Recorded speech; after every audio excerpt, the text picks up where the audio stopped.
a conversation with a man through the site. Then one of us, after a day or two, gives our phone number so the communication can move to our mobile devices. It's the next step.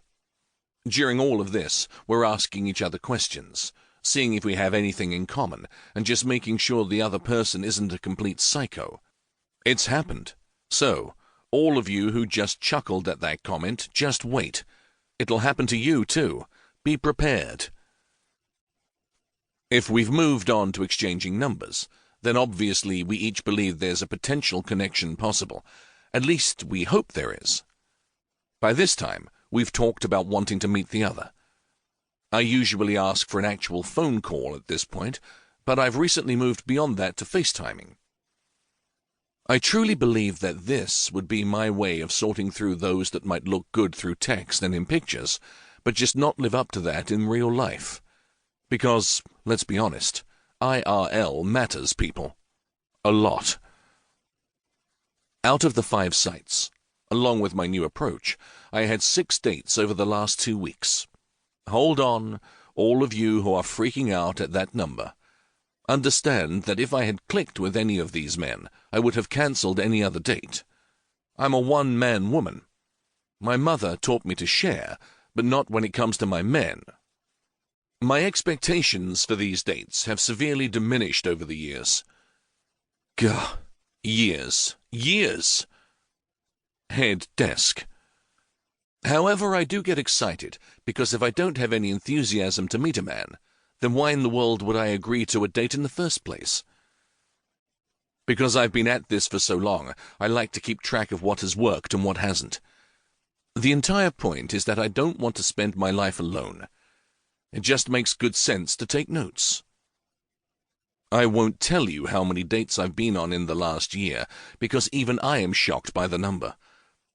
When I counted, it was a good thing I was sitting down and had already drunk half a glass of wine.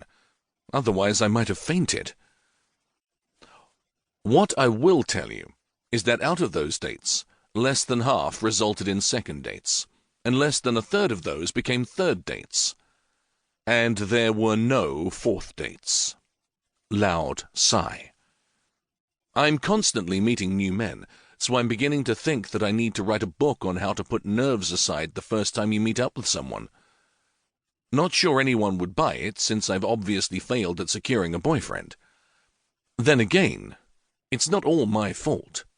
There are 2 people on a date, so I'll take half the responsibility. The thing is, seeing the actual numbers for the last year was disheartening. In this day and age, it seems the only way to meet someone is through the dating sites. However, I'm beginning to believe that it's just not going to work for me. I think I'm going to be that spinster cat lady who all the kids play pranks on.